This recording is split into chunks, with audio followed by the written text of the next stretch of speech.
Presiden Joko Widodo sukses membawa oleh-oleh investasi dari rangkaian kunjungan kerjanya ke 3 negara di kawasan Asia Timur.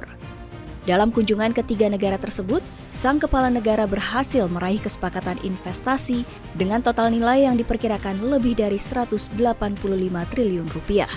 Dari hasil kunjungan Presiden ke China, pemerintahan Xi Jinping menyampaikan komitmennya untuk meningkatkan impor 1 juta ton minyak sawit mentah dari Indonesia. Tak hanya itu, Jokowi juga memboyong komitmen investasi 5,7 miliar dolar AS atau setara 85 triliun rupiah dari perusahaan Jepang.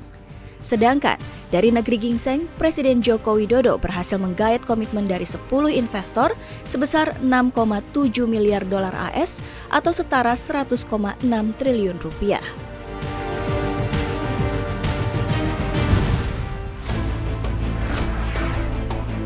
Indonesia terus mewaspadai dampak ketidakpastian global, bukan tanpa alasan. Menurut Menteri Keuangan Sri Mulyani, saat ini Indonesia tengah dihadapi oleh berbagai tantangan eksternal, mulai dari Amerika Serikat yang mengalami resesi dan laju ekonomi China yang juga mengalami pertumbuhan negatif, serta tensi geopolitik Rusia-Ukraina turut memperparah gejolak harga di seluruh dunia. Menurut sang bendahara negara, inflasi yang muncul karena pemulihan ekonomi tidak diikuti pasokan yang mumpuni dan diperparah dengan adanya disrupsi perang. Ini terbukti dari laju inflasi di berbagai negara yang melonjak tinggi. Sri Mulyani menegaskan pelemahan ekonomi di AS, China, dan zona Eropa menjadi peringatan bagi Indonesia, lantaran negara-negara tersebut merupakan tujuan ekspor Indonesia. Meski saat ini, ekonomi tanah air masih baik-baik saja, namun Sri Mulyani menyatakan kondisi ekonomi global saat ini tidak bisa dianggap sepele dan perlu mendapatkan perhatian lebih.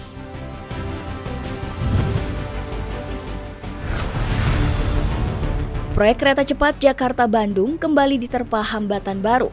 Kali ini permasalahan terjadi karena membengkaknya biaya proyek dan pihak China dikabarkan meminta Indonesia untuk menutup pembengkakan biaya atau cost overrun yang terjadi. Deputi Bidang Koordinasi Pengembangan Wilayah dan Tata Ruang Kemenko Perekonomian, Wahyu Utomo menyatakan permintaan China terkait cost overrun yang ditanggung oleh pemerintah Indonesia, namun pihak PT Kereta Cepat Indonesia China alias KCIC masih belum mau bicara banyak mengenai hal ini karena masih dalam proses negosiasi. Sebelumnya, estimasi biaya yang dibutuhkan untuk pembangunan sepur cepat ini mencapai 5,5 miliar dolar AS, namun membengkak menjadi 6,07 miliar dolar AS. Dari kajian tahun 2021, anggaran proyek itu berpotensi naik lagi sekitar 1,9 miliar dolar AS. Pihak Indonesia dan China masih berkomunikasi untuk saling menalangi pembengkakan biaya meski sudah ada indikasi penolakan dari China. Harga minyak sawit mentah alias CPO kembali menanjak. Pada Jumat 29 Juli 2022, harga CPO menyentuh level Rp4.044 Malaysia per ton atau naik 2,2% dalam satu hari. Dengan kenaikan tersebut, harga CPO telah menguat 4 hari beruntun. Dan kini, harga CPO kembali diperdagangkan di level Rp4.000 Malaysia per ton setelah bertahan di level Rp3.000 Malaysia per ton sejak 12 Juli 2022. Di sepanjang pekan ini, harga CPO telah naik 9,1%, namun masih anjlok 7,4% di sepanjang tahun ini. Di sisi lain, harga minyak sawit berjangka Malaysia pada Kamis 28 Juli 2022 membukukan kenaikan 3,5% menjadi Rp3.957 Malaysia per ton karena harga minyak saingan seperti minyak kedelai melonjak di tengah kekhawatiran atas panen kedelai yang terbatas. Sejatinya, minyak sawit dipengaruhi oleh pergerakan harga minyak terkait karena mereka bersaing untuk mendapatkan bagian di pasar minyak nabati global.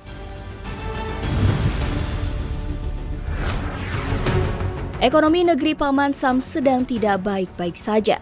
Amerika Serikat melaporkan laju PDB-nya mengalami kontraksi tahunan 0,9% pada kuartal 2 tahun ini. Penurunan kedua kalinya secara berturut-turut ini membuat AS secara teknis mengalami resesi. Berdasarkan data dari Biro Statistik dan Tenaga Kerja AS yang dirilis pada Kamis 28 Juli, kontraksi itu di bawah konsensus yang meramalkan akan terjadi pertumbuhan positif 0,5%. Laporan PDB ini menunjukkan penurunan kinerja ekonomi yang dipicu adanya lonjakan inflasi yang tinggi, melemahnya sentimen konsumen, dan volatilitas rantai pasok. Diketahui pada kuartal 1, PDB AS telah terkontraksi 1,6%, sehingga secara teknis AS telah masuk ke jurang resesi.